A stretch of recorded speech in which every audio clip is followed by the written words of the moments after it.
Hi everyone, welcome to my channel Biocatalyst 2021. In this video, we will study the next phylum of kingdom Protista, that is Phylum Euglenophyta. These organisms are commonly called euglenoids. So let's study the general characteristics. It is the algal phylum of kingdom Protista. We know for an organism to be an alga, it should contain chlorophyll. And 1/3 of euglenoids, they have chlorophyll, and that is why this phylum is known as algal phylum, because most of the organisms contain chlorophyll and they are autotrophic in nutrition. Then there are around 750 to 900 species of these organisms known so far of this phylum. Habitat, mostly these organisms are freshwater organisms, that is they are found in fresh water, found abundantly in stagnant water. So if the organism is found in fresh water and the water is stagnant, that is still, then these organisms multiply in huge numbers. Some of the species can also be found in salty water, that is they could be also marine, but still mostly they are freshwater organisms. The nutrition in these organisms is of two types, that is photosynthetic and holozoic, that is they are both types.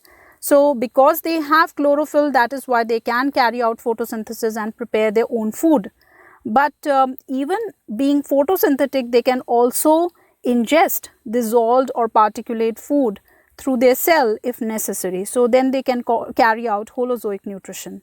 So that is why these organisms are also called connecting link between plants and animals, because they have both kinds of nutrition, that is photosynthetic as well as holozoic. So same organism being photosynthetic, if the prey is available, they will carry out holozoic nutrition. Let's study about their cell.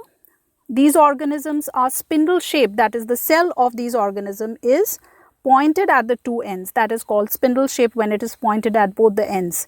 The cell wall is absent, that is they do not have any cell wall or any rigid structure surrounding the plasma membrane, but they have another proteinaceous layer which is called pellicle, that is pellicle surrounds the plasma membrane, and this pellicle is of two types, flexible and rigid. Flexible pellicle allows change of shape. So when these organisms are found in muddy water, then this flexible pellicle helps in the locomotion. So then they can move like an inchworm.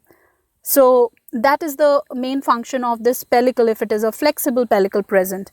And the rigid pellicle helps to give them a definite shape. Flagella, they have two types of flagella present, long flagellum and small flagellum.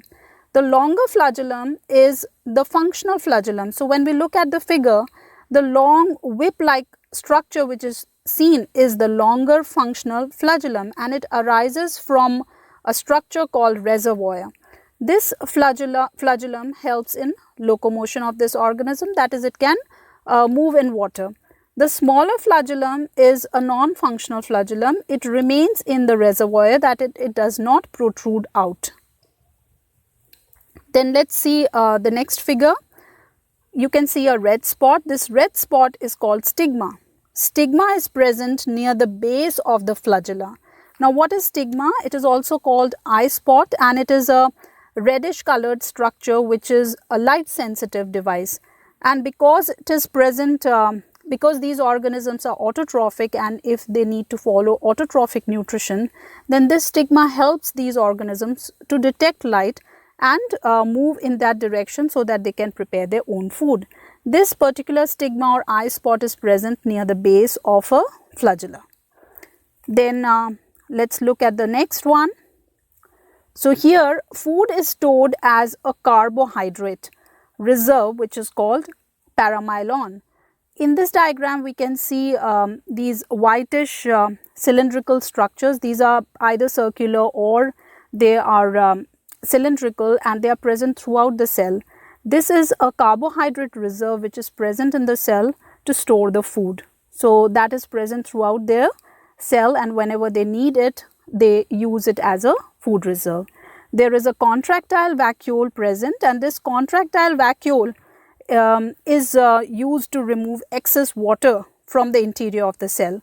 So water is pumped out of the cell through the reservoir, and then that is this contractile vacuole, and then a new contractile vacuole is formed after each discharge of the water.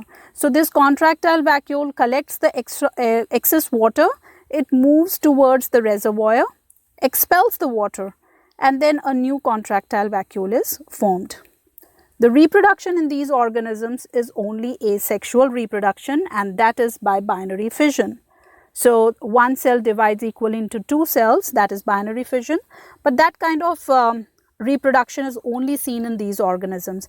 There is no sexual reproduction seen.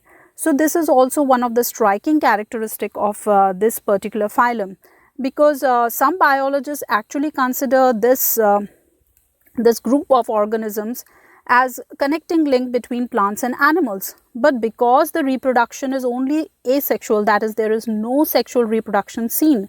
So that is why some biologists just consider these group of organisms as plants and not as animals because of the absence of sexual reproduction. Euglenoids are quite similar to green algae as they have chlorophyll A and chlorophyll B. So like green alga, they have just chlorophyll A and chlorophyll B. Euglenoids also have the same chlorophyll, and that is why they are considered quite similar to green algae. Euglenoids also have some common carotenoid pigments. So I hope you have understood the characteristics of phylum Euglenophyta. Why are they called algal phylum of kingdom Protista, and what is their basic habitat, what is the shape of the cell. If you have understood and if you like my video, then do subscribe my channel and do not forget to like, share and comment. Thank you.